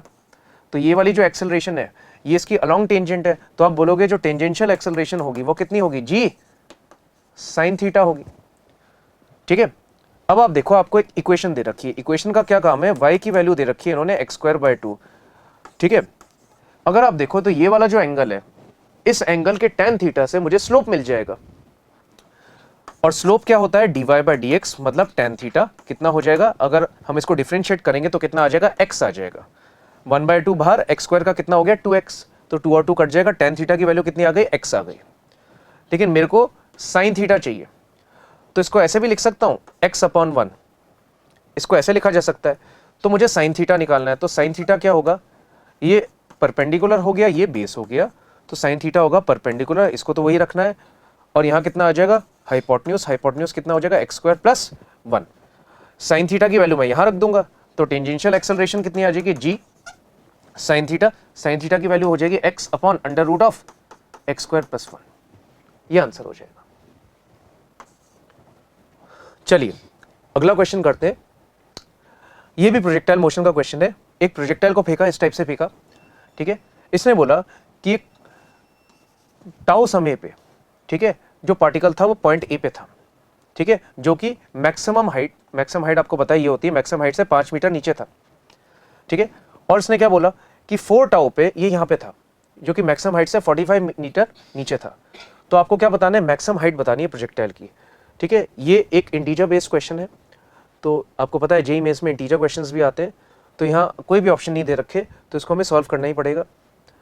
तो हम कैसे सॉल्व करेंगे? एक प्रोजेक्टाइल को फेंका, ऐसे जाएगा पैराबोलिक पाथ पे, मैक्सिमम हाइट पे जब होगा तो टाउ सेकंड्स पे आप देखोगे, टाउ सेकंड्स पे ये 5 मीटर मैक्सिमम हाइट के नीचे होगा, और 4 टाउ पे है ना मैक्सिमम हाइट को पार करके 45 मीटर नीचे होगा।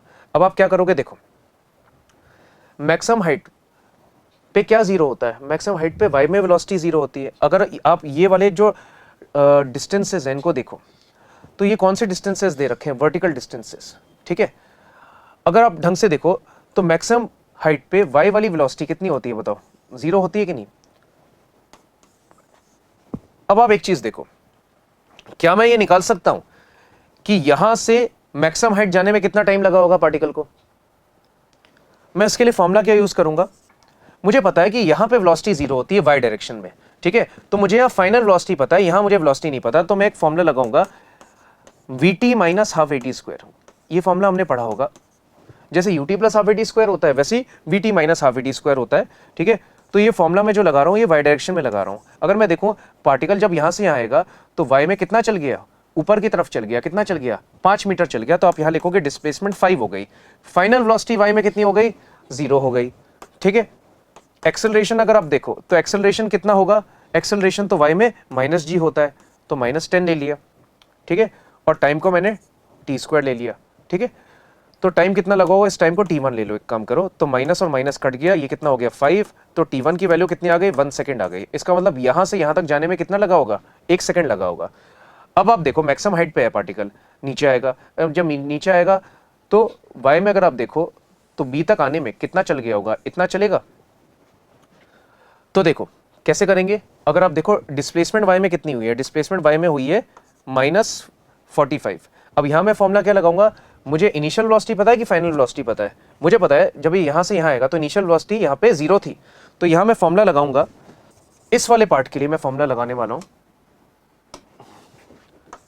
sy is equal to u y into t plus half a y into t square, ये वाला फॉर्मूला लगाऊंगा, ठीक है। y में इनिशियल वेलोसिटी क्या है, 0 है, यहां से चला, चलते चलते यहां पे आ गया, ठीक है। डिस्प्लेसमेंट y में कितनी है, -45, y में एक्सेलरेशन कितनी थी बताओ, -10 थी। टाइम का t2 ले लो, तो टाइम को ले लिया t2, तो माइनस माइनस कैंसिल हो गया, तो t2 की वैल्यू कितनी आ गई, अगर देखोगे 5 हो जाएगा, तो t2 की वैल्यू कितनी आ जाएगी, 3 सेकंड्स आ जाएगी, t2 की वैल्यू 3 सेकंड्स आ गई। अगर आप देखो यहां से यहां तक जाने में कितना टाइम लग रहा है, 1 सेकंड, और यहां से यहां तक आने में हमने कैलकुलेट किया कितना टाइम लग रहा है, 3 सेकंड्स। मुझे निकालनी मैक्सिमम हाइट है, maximum height again y direction से रिलेटेड होती है, ठीक है। आप मुझे क्या ये बता सकते हैं यहां से यहां तक जाने में कितना टाइम लगता है, तो बहुत आसान है, टाइम ऑफ फ्लाइट अगर टी होगा तो टाइम ऑफ फ्लाइट का आधा लगेगा यहां से यहां तक जाने में, मैक्सिमम हाइट तक जाने में, ठीक है। यहां से यहां तक जाने में कितना टाइम लगा, टाउ लगा, ठीक है। देखो यहां से यहां तक जाने में कितना टाइम लगेगा, t/2, और यहां से यहां तक जाने में 1 सेकंड लगा, तो आप लिख सकते हो tau plus 1 is equal to कितना होगा, t/2। तो टाउ प्लस 1 किसके बराबर होगा बोलो, t/2।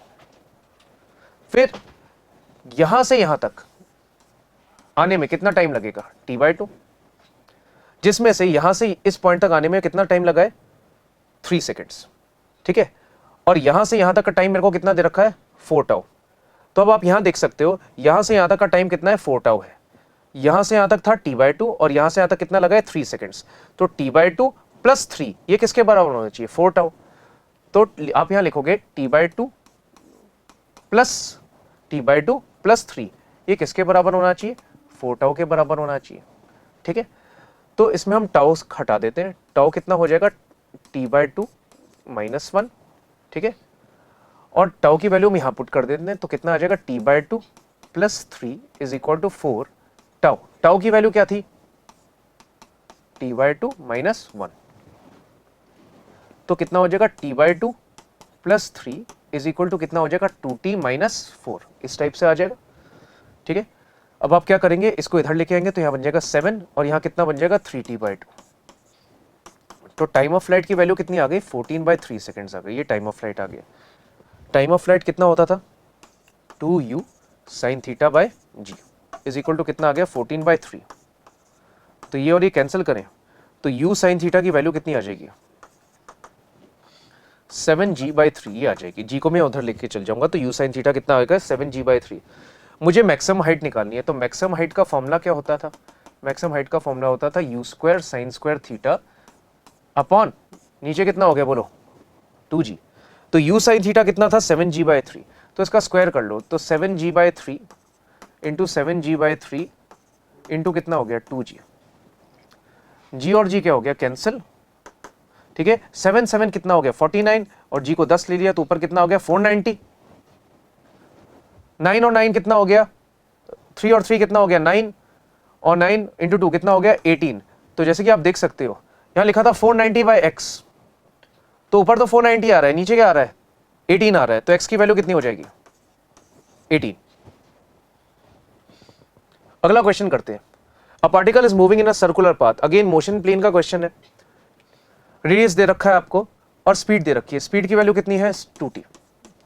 Find the time at which the acceleration vector will be making an angle of π/4 with velocity. जब भी सर्कुलर मोशन का क्वेश्चन है तो सबसे पहले आप देखो कि यूनिफॉर्म सर्कुलर मोशन है कि नॉन यूनिफॉर्म।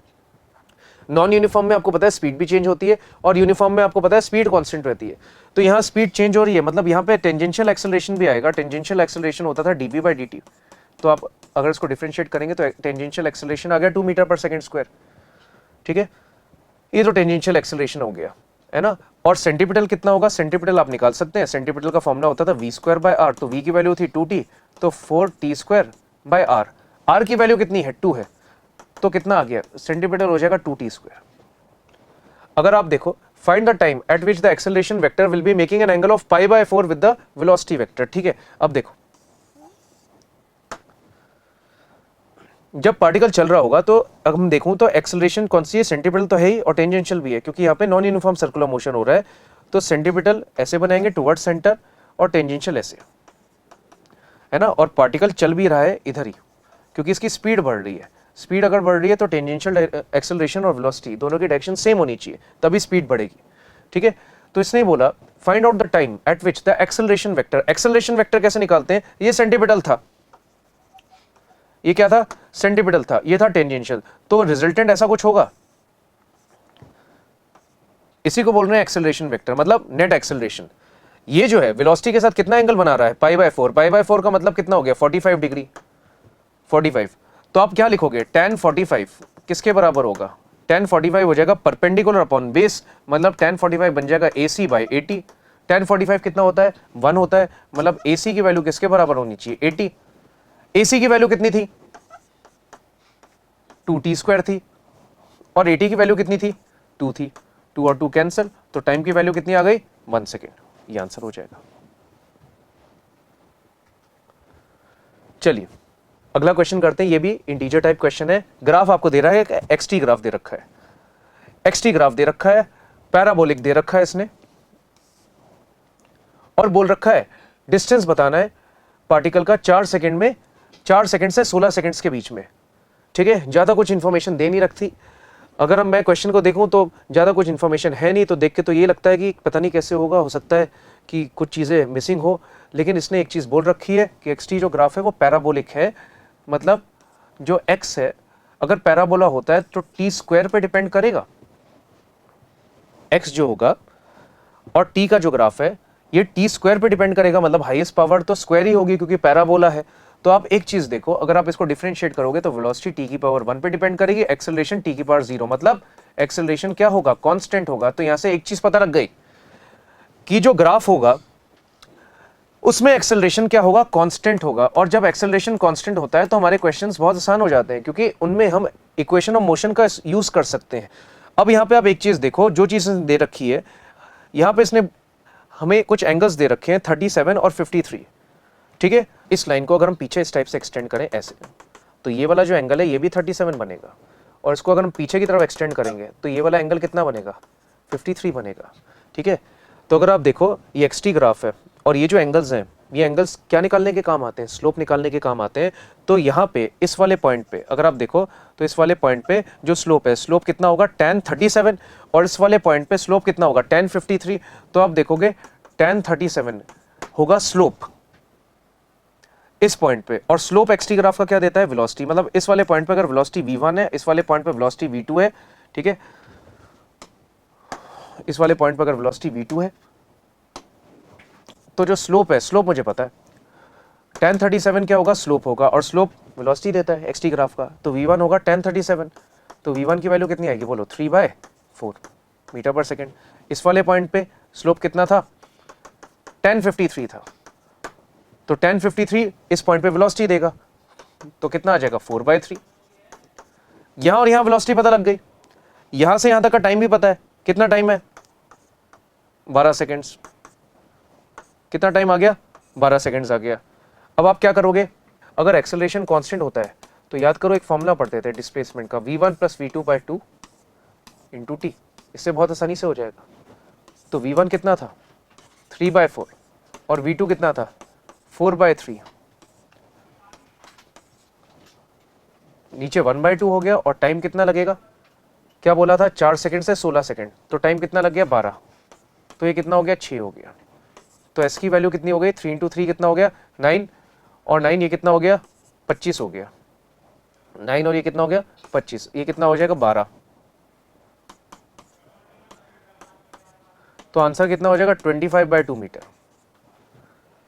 ठीक है, ये आ जाएगा डिस्टेंस। ठीक है, इसको इन्होंने बोल दिया x, तो 2x की वैल्यू कितनी होगी 25 मीटर, ये आंसर हो जाएगा। 2x की वैल्यू कितनी हो जाएगी 25 मीटर। अगला question again unit and dimension chapter का है। A radioactive substance decays according to this relation. ये आपको रिलेशन दे रखा है n = n0 e⁻ λt, और आपको एरर्स दे रखे हैं, है ना।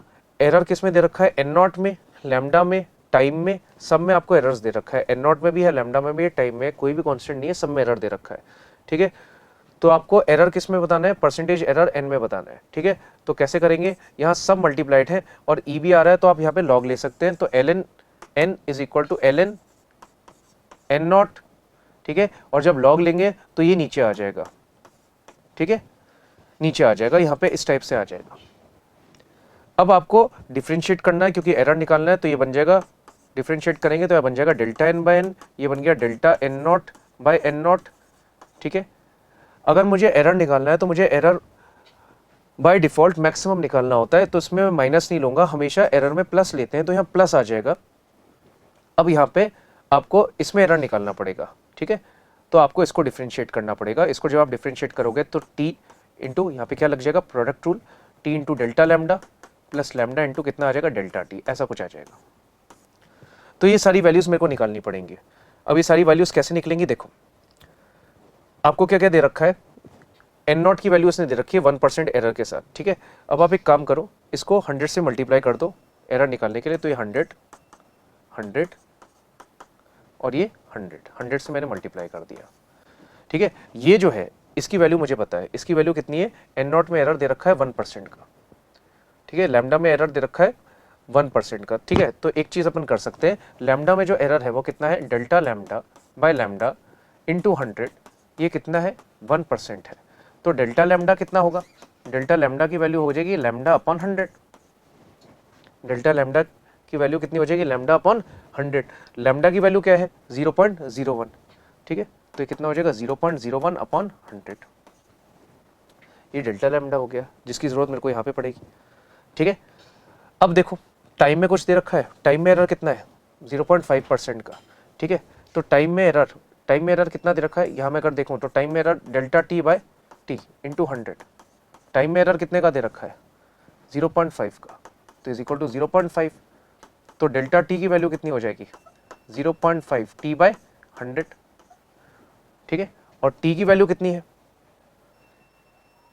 t की वैल्यू मुझे कितनी दे रखी है, t की वैल्यू मुझे दे रखी है 50 सेकेंड्स। तो t की वैल्यू मुझे दे रखी है 50 सेकेंड्स, तो यह कितना हो जाएगा 25/100, इस टाइप से आ जाएगा। तो यहाँ से आपने डेल्टा लैम्डा निकाल दिया, डेल्टा लैम्डा हो गया λ/100। ठीक है, लैम्डा की वैल्यू जो थी उसने आपने वहाँ पुट कर दी, और delta t/t into 100, delta t आपने निकाल लिया, ये बन जाएगा 0.5 t/100। ठीक है, t की वैल्यू आपने पुट कर दी, t की वैल्यू 50 सेकेंड्स दे रखी थी, डेल्टा t यहाँ से आ गया। अब आपको क्या करना है, वैल्यूज डालनी है, तो परसेंटेज एरर बन जाएगा किसमें, n में, इज इक्वल टू ये बन जाएगा percentage error in n0। n0 में परसेंटेज एरर कितना है 1% दे रखा है, तो ये पूरा कितना बन जाएगा 1 प्लस।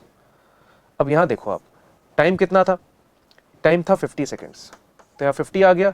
डेल्टा लैम्डा की वैल्यू कितनी है 0.01/100 प्लस, अगर मैं देखूं लैम्डा की वैल्यू कितनी दे रखी थी 0.01, और डेल्टा टी की वैल्यू कितनी दे रखी थी 25/100। 100 और बाहर कितना आ जाएगा 100, 100 100 और ये 100 क्या हो जाएगा कैंसिल। ठीक है, अब आप यहां पे एक चीज देखो, परसेंटेज एरर किसमें, n कितना होगा 1 प्लस यहां कितना हो गया, अगर आप इससे मल्टीप्लाई करोगे तो कितना हो जाएगा 0.5 प्लस यहां कितना हो जाएगा 0.25, तो आपका आंसर कितना हो जाएगा 1.75%। तो आपका आंसर हो जाएगा 1.75%। अगला क्वेश्चन हमारे पास प्रोजेक्टाइल मोशन का है। इसमें बोल रखा है कि कोई प्रोजेक्टाइल है, उसकी इक्वेशन ऑफ ट्रैजेक्टरी हमने दे रखी है y is equal to x minus x square by 40 और पूछा जा रहा है कि इसका रेडियस ऑफ कर्वेचर क्या होगा इसके हाईएस्ट पॉइंट पे। ठीक है, तो जैसा कि हम सब लोग जानते हैं कि प्रोजेक्टाइल मोशन जो होता है वो इस टाइप से कुछ होता है। तो अगर मैं देखूं टॉप मोस्ट पॉइंट पे पार्टिकल ऐसे चल रहा होता है हॉरिजॉन्टली, आप इसकी वेलोसिटी निकाल सकते हैं। इसकी वेलोसिटी कितनी होती थी u cos थीटा, इसको मैं v लिख सकता हूं टॉप मोस्ट पॉइंट पे वेलोसिटी। अगर आप देखो तो टॉप मोस्ट पॉइंट पे इसकी एक्सेलरेशन क्या होगी, टॉप मोस्ट पॉइंट पे इसकी एक्सेलरेशन होगी g। आप देख सकते हो वेलोसिटी और एक्सेलरेशन के बीच में एंगल कितना आएगा 90, क्योंकि वेलोसिटी जो होती है वो हॉरिजॉन्टल होती है और जो एक्सेलरेशन होता है वो तो हमेशा जी नीचे की तरफ लगता है। तो आप देख सकते हो वेलोसिटी और एक्सेलरेशन में एंगल 90 है इस पॉइंट पे। इस पॉइंट पे में से पूछा जा रहा है हाईएस्ट पॉइंट पे आपसे पूछा जा रहा है रेडियस ऑफ कर्वेचर।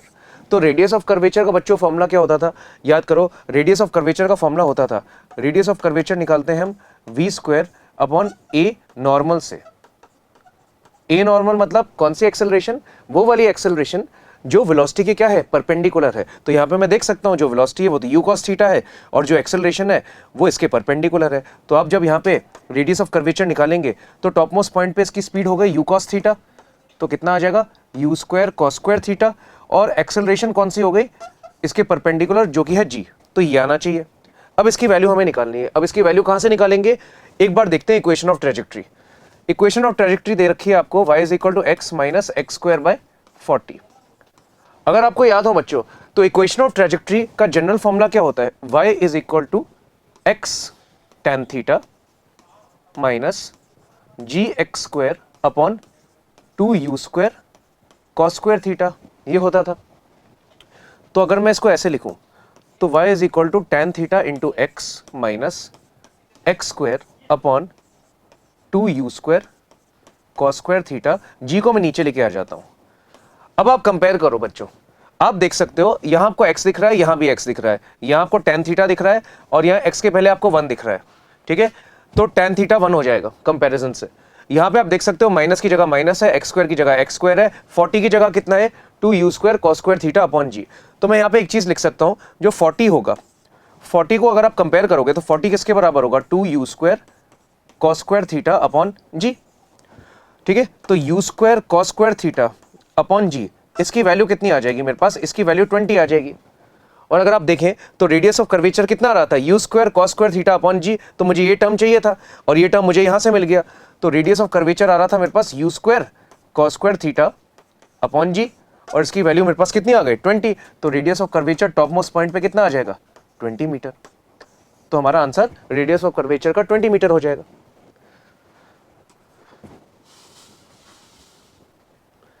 अगला क्वेश्चन देखते हैं, यूनिट एंड डायमेंशन चैप्टर से है, काफी आसान सा क्वेश्चन है। प्रेशर, वेलोसिटी और टाइम, इनको फंडामेंटल क्वांटिटीज मान लिया गया है और आपसे क्या पूछा है डायमेंशनल फॉर्मूला फोर्स का बताओ। तो क्या करोगे, सबसे पहले सबका डायमेंशनल फॉर्मूला लिख लो। फोर्स जो होता है, फोर्स का डायमेंशनल फॉर्मूला सबको पता है कितना होता है ml t-2, ये फोर्स का हो गया। ठीक है, प्रेशर का कैसे लिखेंगे, प्रेशर होता था फोर्स अपॉन एरिया, तो फोर्स को एरिया से डिवाइड कर दो। एरिया का क्या होता था L स्क्वायर, तो आप जब इसको डिवाइड करेंगे तो आ जाएगा ml-1 t-2, ये तो किसका आ गया प्रेशर का। ठीक है, वेलोसिटी का आप लिखेंगे तो वेलोसिटी का कितना होता है lt-1, ये वेलोसिटी का आ गया। और टाइम का कितना होगा, टाइम का तो t ही होगा। ये डायमेंशनल फॉर्मूले आपने लिख लिए। हमें फोर्स का डायमेंशनल फॉर्मूला निकालना है in terms of pressure, velocity and time. अब कैसे करेंगे, जो फोर्स होगा, फोर्स को मैं ऐसे लिख सकता हूं, force is equal to p की पावर x, v की पावर y एंड t की पावर z, ऐसे लिख सकते हैं। ठीक है, अब आप क्या करोगे, दोनों साइड डायमेंशन लोगे तो f का जो डायमेंशनल फॉर्मूला है वो कितना था ml t-2 था, प्रेशर का कितना था ml-1 t माइनस टू, यहां पे पावर x आ गई, v का कितना था L T minus one, power y आ गई, और t का t ही था, और पावर यहां z आ गई। ठीक है, अब क्या करेंगे, M L T minus two is equal to, अब हम क्या करेंगे, m को देखें अगर, तो m के ऊपर पावर कितनी आ रही है, m के ऊपर अगर हम देखें पावर, तो m के ऊपर पावर यहां पे x आ जाएगी। ठीक है, लेंथ के ऊपर आप देखो तो -1 था और यहाँ x था, तो कितना हो जाएगा -x। ठीक है, यहां से कितना आ जाएगा +y। टाइम पे देखो तो टाइम पे पावर कितनी आ जाएगी -2x, यहां कितना हो जाएगा -y, और यहां से z, ऐसा कुछ आ जाएगा। ठीक है, अब आपको क्या करना है, कंपैरिजन करना है। अगर आप देखो तो m के ऊपर यहाँ पावर 1 थी, l के ऊपर पावर 1 थी, और टाइम पे पावर -2 थी। तो सबसे पहले अगर आप m के पावर्स कंपेयर करो तो यहाँ 1 था और यहाँ x था, तो x की वैल्यू कंपैरिजन से कितनी आ गई, 1 आ गई, x की वैल्यू तो 1 आ गई। ठीक है, l पे देखें तो l पे कितना था, 1 था, और इस साइड पावर कितनी थी -x + y, तो आप लिखोगे 1 is equal to -x + y, है ना। x की वैल्यू 1 थी तो आप लिखोगे -1 + y, तो y की वैल्यू कितनी आ गई बताओ, y की वैल्यू 2 आ गई। ठीक है, y की वैल्यू 2 आ गई। अब आप क्या करेंगे, अब टाइम पे देखें पावर, तो टाइम पे पावर कितनी थी -2, तो -2 इज इक्वल टू कितना हो जाएगा, -2x -y + z, ऐसा कुछ हो जाएगा। अब यहाँ पे लिखोगे आप -2 इज इक्वल टू, एक्स की वैल्यू कितनी थी 1 थी, तो -2 -y + z, ये और ये कैंसिल हो जाएगा, तो y की वैल्यू z के बराबर आ जाएगी, और y की वैल्यू अगर मैं देखूं तो 2 थी, और y और z बराबर आ जाएगा, तो y की वैल्यू कितनी हो जाएगी, और z की वैल्यू 2 आ जाएगी। तो हमारा जो आंसर होगा वो क्या होगा, अगर आप देखो तो फोर्स को हमने कैसे लिखा था, फोर्स को लिखा था p की पावर x, v की पावर y, t की पावर z। ठीक है, तो आप लिखोगे F is equal to p की पावर x, x कितना था 1 था, v की पावर y ये 2 था, और t की पावर z ये भी 2 था, तो इस टाइप से कुछ आएगा, p v² t², इस टाइप से कुछ आ जाएगा, ये मेरा आंसर हो जाएगा। अगला क्वेश्चन बच्चों देखें, मोशन इन 1D का है, मोशन स्ट्रेट लाइन का है, बहुत अच्छा क्वेश्चन है। एक नया टाइप का क्वेश्चन है आपके लिए। बोला जा रहा है कि जो पार्टिकल है एक स्ट्रेट लाइन में मूव कर रहा है, और आपसे बोल रखा है कि जो इक्वेशन है वेलोसिटी की वो कितनी है, v की वैल्यू दे रखी है आपको t² - t, v की वैल्यू आपको ये दे रखी है। आपसे क्या पूछा जा रहा है, the time interval for which the particle retards. Retardation का क्या मतलब होता है, रिटार्डेशन का मतलब होता है कि पार्टिकल की स्पीड कम होना, उसको रिटार्डेशन बोलते हैं। ठीक है, तो रिटार्डेशन की कंडीशन क्या होती है, रिटार्डेशन तब होता है, मैं यहां पे लिख देता हूं, रिटार्डेशन जो है, रिटार्डेशन तब होता है जब एक्सेलरेशन एंड वेलोसिटी ये कौन से डायरेक्शन में होने चाहिए, ऑपोजिट डायरेक्शन में होने चाहिए। ये ऑपोजिट डायरेक्शन में होंगे तब रिटार्डेशन होगा। अगर आप देखो तो ये तो 1D में मोशन कर रहा है, स्ट्रेट लाइन में मोशन कर रहा है, तो यहाँ पे हम जनरली मोशन को एक्स एक्सिस के लॉन्ग मानते हैं, और आगे वाला डायरेक्शन पॉजिटिव ले लेते हैं और पीछे वाला नेगेटिव ले लेते हैं। हम बोल रहे हैं कि ऑपोजिट डायरेक्शन में अगर वेलोसिटी पॉजिटिव होगी आगे, तो एक्सेलरेशन नेगेटिव होना चाहिए, और अगर वेलोसिटी नेगेटिव होगी तो एक्सेलरेशन पॉजिटिव होना चाहिए, मतलब इनका साइन ऑपोजिट आना चाहिए। तो अब यहाँ पे लिख सकते हो acceleration and velocity should have opposite sign, इनका साइन ऑपोजिट होना चाहिए। तो बस यहीं से क्वेश्चन आपका सॉल्व होगा। देखो v की वैल्यू आपको दे रखी है, v की वैल्यू अगर आप देखो तो v की वैल्यू कितनी थी, t² - 1, तो इसको मैं ऐसे लिख सकता हूं t × t - 1। एक्सेलरेशन भी निकाल लो, एक्सेलरेशन कितना होगा, एक्सेलरेशन अगर आप निकालोगे तो एक्सेलरेशन हो जाएगा इसका डिफरेंशिएशन, एक्सेलरेशन कितना हो जाएगा 2t - 1। तो एक्सेलरेशन आपने लिख लिया, यहाँ पे एक्सेलरेशन आ गया था 2t - 1 ऐसे। ठीक है, ये वेलोसिटी आ रही है, ये एक्सेलरेशन आ रही है। ठीक है, अब आपको क्या करना है, टाइम हम 0 से ज्यादा ही मानेंगे, टाइम ग्रेटर देन 0। अब हम देखते हैं कि रिटार्डेशन किस इंटरवल में होगा। रिटार्डेशन होने के लिए कंडीशन थी कि v और a का साइन जो होना चाहिए वो अपोजिट होना चाहिए। अब आप यहाँ पे एक चीज देखो, ये क्वाड्रेटिक इक्वेशन है। ठीक है, ये क्वाड्रेटिक इक्वेशन है, अगर आप इसको देखो तो मैं यहाँ पे बनाऊं अगर, तो यहाँ टाइम मैंने 0 से चालू किया, ये 1 हो गया। अगर आप v की इक्वेशन देखो तो v की इक्वेशन आ रही थी t × t - 1। ठीक है, अगर आप देखोगे 1 के बाद कोई भी वैल्यू डाल के देखो, 2, 3, 4 कुछ भी डाल के देखो, तो v जो है वो पॉजिटिव आएगा, है ना। 0 और 1 के बीच में देखोगे तो v क्या आएगा, नेगेटिव आएगा। तो ये v के बारे में मैंने v की एक नंबर लाइन बनाई है। ठीक है, 0 से 1 के बीच में v नेगेटिव है और 1 के बाद v पॉजिटिव है। अब एक्सेलरेशन की बात अगर मैं करूं तो मैं 0 से यहाँ स्टार्ट करता हूँ। ठीक है, अगर आप देखो तो एक्सेलरेशन मेरा कितना आ रहा था 2t - 1, तो एक्सेलरेशन मेरा आ रहा है 2t - 1। ठीक है, तो यहाँ मैं हाफ बना लेता हूँ कहीं। अगर आप देखो टाइम को हाफ डालोगे तो एक्सेलरेशन 0 आ जाएगा, हाफ के बाद कुछ भी डाल के देखो 3 4 5 कुछ भी डाल के देखोगे तो एक्सेलरेशन पॉजिटिव आएगा, तो एक्सेलरेशन पॉजिटिव है हाफ के बाद, ठीक है। और अगर आप देखो हाफ के पहले कोई भी नंबर डाल के देखो, 0 डाल के देख लो या 1/3 डाल के देख लो, तो एक्सेलरेशन नेगेटिव आएगा, तो एक्सेलरेशन नेगेटिव आ रहा है, ठीक है। अब हमसे बोला जा रहा है रिटार्डेशन किस इंटरवल में होगा, तो साइन ऑपोजिट चाहिए हमें, ठीक है। तो आप यहाँ पे ये देखो कि 1 के बाद वेलोसिटी क्या है, पॉजिटिव है, ठीक है। और हाफ के बाद एक्सेलरेशन क्या है, पॉजिटिव है, तो हाफ के बाद एक्सेलरेशन भी पॉजिटिव है ना, और 1 के बाद वेलोसिटी भी पॉजिटिव है। अगर मैं यहाँ पे एक हाफ बना लूं, ठीक है, तो वेलोसिटी अगर आप देखो 0 से हाफ में वेलोसिटी नेगेटिव है और हाफ से 1 में भी वेलोसिटी नेगेटिव है, ठीक है।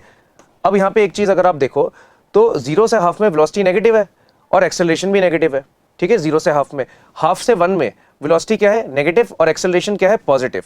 और हाफ से 1 में वेलोसिटी जो है और एक्सेलरेशन इनका साइन अलग अलग आ रहा है, तो आप ये बोलोगे टाइम इंटरवल जो होगा वो हाफ से लेकर 1 में अगर आप देखोगे तो इस केस में जो पार्टिकल है वो रिटार्ड करेगा, क्योंकि साइन इन दोनों का अलग अलग आ रहा है। तो आप यहाँ पे क्या लिखोगे, हाफ से लेकर 1, ये हो जाएगा मेरा आंसर। अगला क्वेश्चन यूनिट एंड डायमेंशन का है।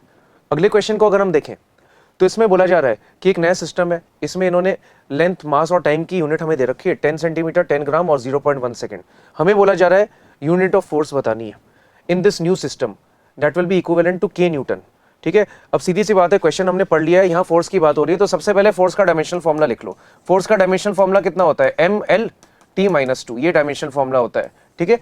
फोर्स का डायमेंशनल फॉर्मूला ये हो गया। अब यह न्यूटन की बात हो रही है, न्यूटन क्या होता है, ऐसा यूनिट होती है फोर्स की, तो न्यूटन कैसे आता है, ठीक है। आपको पता होना चाहिए मास की ऐसा यूनिट क्या होती थी, केजी होती थी, और लेंथ की ऐसा यूनिट क्या होती है, मीटर होती है, और टाइम की ऐसा यूनिट क्या होती है, सेकंड होती है। देखो मास की जगह केजी लिख दिया, लेंथ की जगह मीटर लिख दिया, टाइम की जगह सेकंड लिख दिया, ठीक है।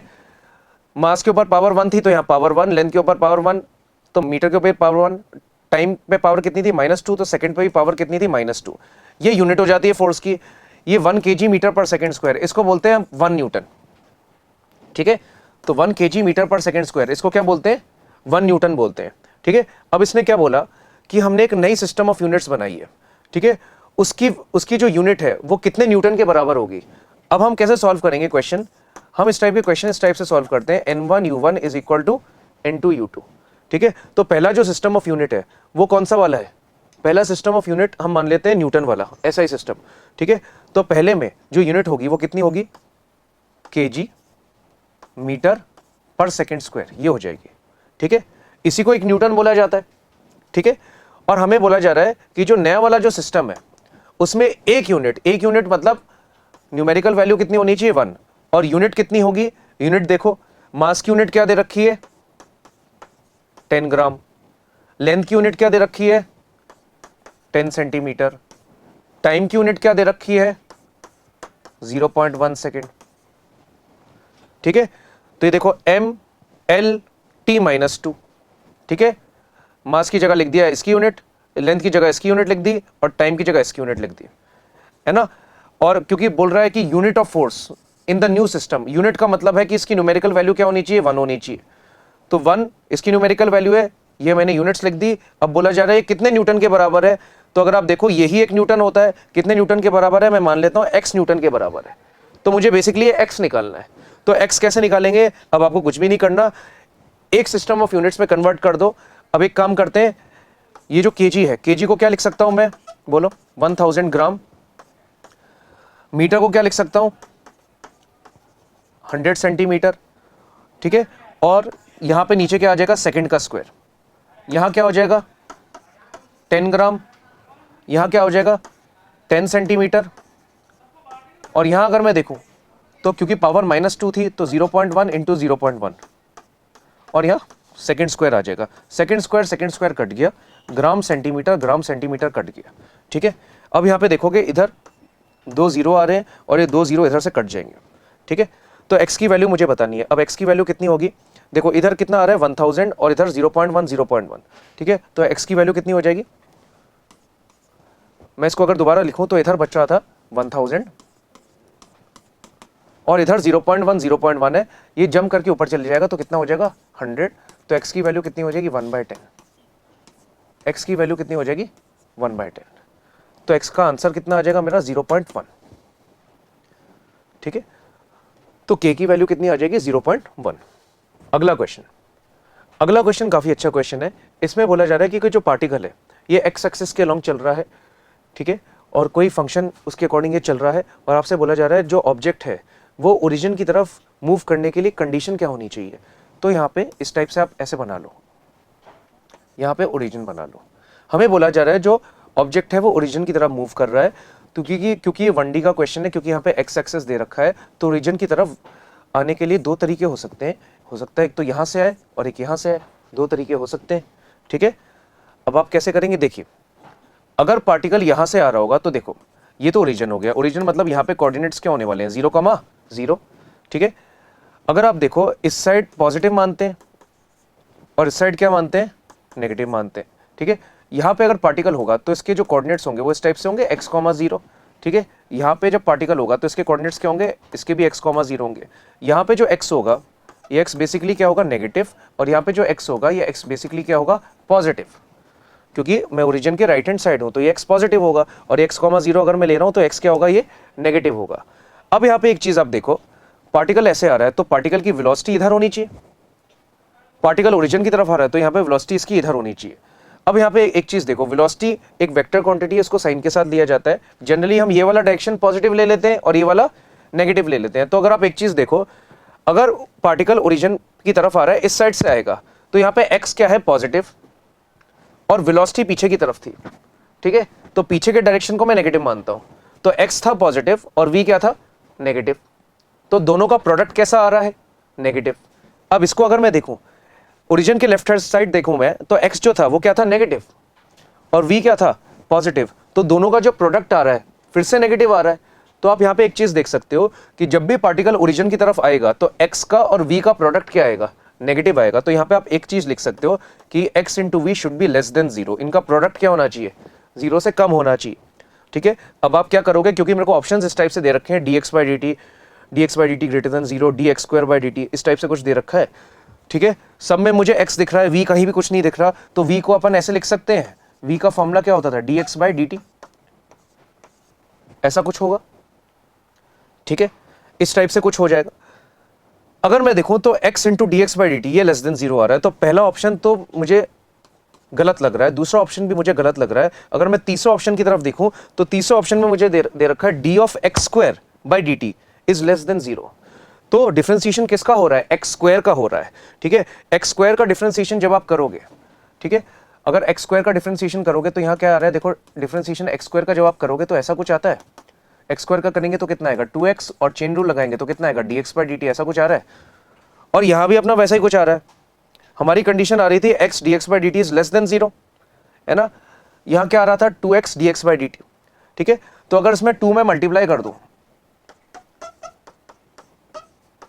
तब भी ये 0 से कम ही रहेगा, दोनों साइड 2 से अगर मल्टीप्लाई कर दूं, और ये वाली जो क्वांटिटी है ये मैंने अभी आपको बताई है 2x dx बाई dt, ये कितना होता था d of x square by D T. तो इसको आप ऐसे लिख सकते हो d of x square by D T should be less than 0, ये मेरा आंसर होगा, मतलब मेरा थर्ड ऑप्शन करेक्ट हो जाएगा। आखिरी क्वेश्चन मोशन इन 2D का है, काफी अच्छा क्वेश्चन है। इसमें बोला जा रहा है 3 ships A, B and C are in motion.